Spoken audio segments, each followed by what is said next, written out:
Chicos, habíamos dicho que para reconocer al sujeto, ¿no es cierto?, hay que identificar al ser, a la persona o el animal del cual se dice algo, ¿no es cierto? Esto que se puede manifestar o que se puede decir de alguna manera es aquel elemento que puede realizar una acción dentro de la oración.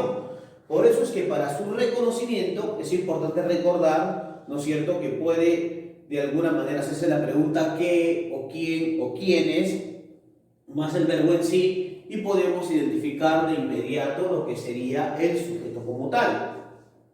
Habíamos dicho además que el sujeto no adquiere una posición. ¿Eso qué quiere decir? Que el sujeto puede estar al inicio, al medio y al final, ¿correcto? Eso también es muy importante, eso es lo que tenemos que aclarar.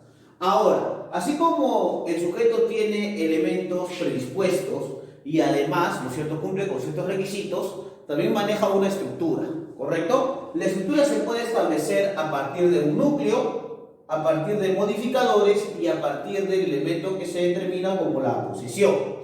Para determinar esto vamos a empezar con el núcleo. ¿A qué le llamo yo núcleo, no? Núcleo del sujeto. Es la palabra más importante del sujeto, ¿ya? Generalmente es el sustantivo quien desempeña esta función.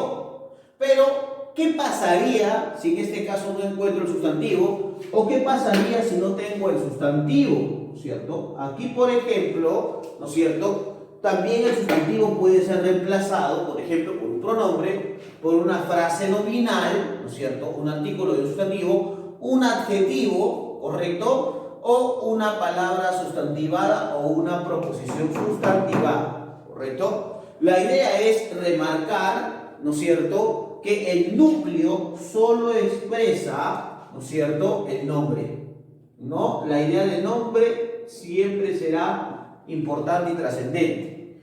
Por ejemplo, dice, este señor es el ganador. Entonces yo puedo decir, profesor, acá tengo sujeto, acá tengo predicado. Correcto. Muy bien, tengo sujeto, tengo predicado.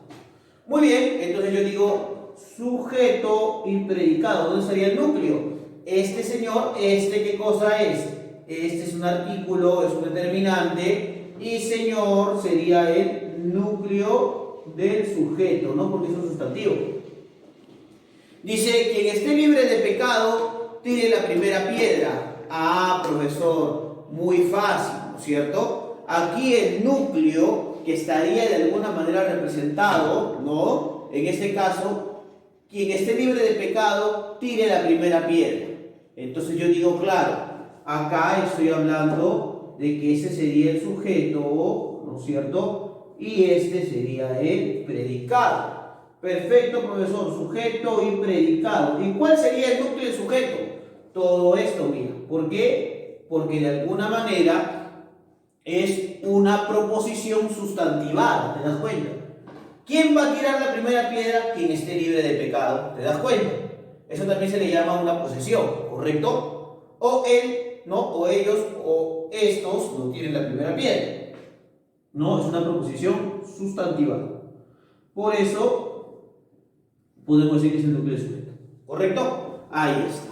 O sea, profesor, que el núcleo del sujeto o bien puede ser un sustantivo, claro, o bien puede ser cualquier elemento, frase nominal, ¿no es cierto?, un adjetivo, una palabra sustantivada o una proposición sustantivada que de alguna manera remarquen el elemento principal de la oración. Correcto. Ahí está. Muy bien.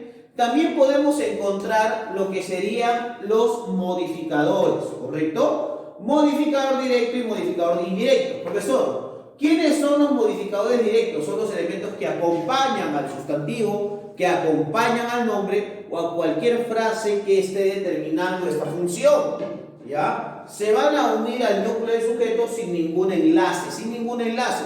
Cuando hablamos de enlace estoy refiriéndome a que se unen sin ninguna que se unen sin ninguna sin ninguna conjunción o preposición, ¿correcto? Dos elefantes se balanceaban. Perfecto, profesor. ¿No es cierto? Yo tengo acá, por ejemplo, tengo acá sujeto, ¿no? Y tengo por acá predicado, mira. Sujeto y predicado. Perfecto. Dos elefantes se balanceaban. Profe, hace un rato me enseñó que elefantes, como es sustantivo, sería el núcleo del sujeto, ¿sí? ¿Y cuál sería el modificador? 2. Porque, ¿por qué 2? Porque 2 está determinando la cantidad de elefantes, ¿no es cierto? Eso sería el modificador directo. ¿Está acompañado de un enlace? No, por ende es un modificador directo. La amiga de Luis nos visitó, ¿ya? ¿Quién nos visitó? La amiga de Luis. Esto sería el sujeto, mira, la amiga de Luis. ¿Correcto? Ah, profesor. Yo digo, por ejemplo, que amiga sería el núcleo del sujeto. Correcto, ¿no es cierto? Y la como acompaña, porque es un artículo amiga, sería modificador directo. Profe, y de Luis acá hay un nexo o un enlace.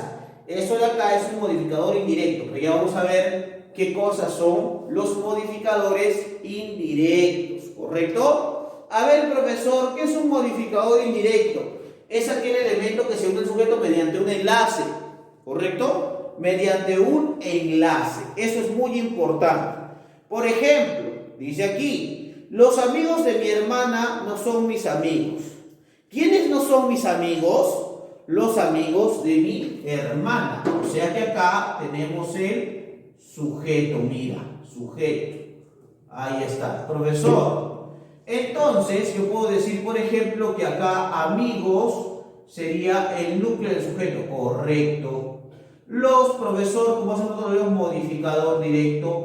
Profe, y acá veo, ¿no es cierto?, que hay un enlace, correcto. Todo este elemento sería, ¿qué cosa? El modificador indirecto. Profesor, ¿y por qué? Porque tiene como encabezado ¿qué cosa? Tiene como encabezado un enlace, o sea, una preposición. ¿Te das cuenta? Ahí está. Las mujeres como tú valen su peso en oro. ¿Quiénes valen su peso en oro? Las mujeres como tú. ¿Correcto? Entonces acá estaría el sujeto, ¿no es cierto? El sujeto. Mujeres, por ejemplo, sería el núcleo del sujeto, la sería modificador directo, y como tú, por ejemplo, como tú sería el modificador indirecto, mira. Modificador indirecto, ¿por qué? Porque parte de un nexo o un enlace, como tú, enlace comparativo, ¿correcto? Entonces, date cuenta, amiguito, que para, ¿no es cierto?, encontrar los elementos estructurales del sujeto, debo identificar al núcleo, que no es otra cosa que el mismo sustantivo o cualquier elemento que cumpla la función sustantiva, que puede ser un pronombre, una frase nominal, un adjetivo, una palabra sustantivada o una proposición sustantiva, ¿no? Acá, por ejemplo, tenemos el núcleo del sujeto, que sería un sustantivo, pero acá tenemos a una frase nominal o tenemos a una proposición sustantivada, ¿correcto? Ahí está. Luego tenemos también a los modificadores directos, que son aquellos elementos que se unen al núcleo del sujeto sin ningún enlace, ¿no es cierto? Por lo general, existen dos elementos que pueden funcionar como modificadores directos, por si acaso, me había olvidado de decirte. ¿Cuáles son, profesor? Pueden ser los artículos, ¿no es cierto? Artículos, y también, ¿no es cierto?, pueden ser los adjetivos, ¿correcto? Algunos manuales dicen que también pueden estar los determinantes, ¿ya? Por si acaso.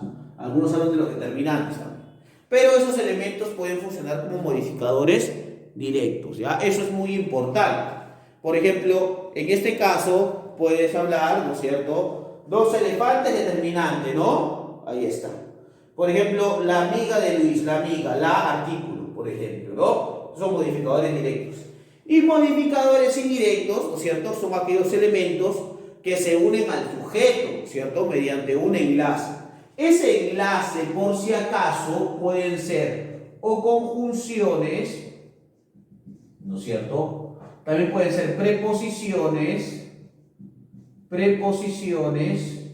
o también pueden ser adverbios, también, ¿no? Por ejemplo, acá encuentro una preposición, aquí encuentro un adverbio, ¿correcto? Entonces ya sabes lo que de alguna manera se puede establecer allí. Esos son los elementos principales del sujeto, ¿correcto? Ahora, hay que recordar además, ¿no es cierto?, que para determinar los elementos del sujeto es importante primero reconocer al sujeto, ¿no es cierto? Haciendo la pregunta, qué o quién o quiénes, ¿no es cierto?, más el verbo, ¿correcto? Eso es muy importante.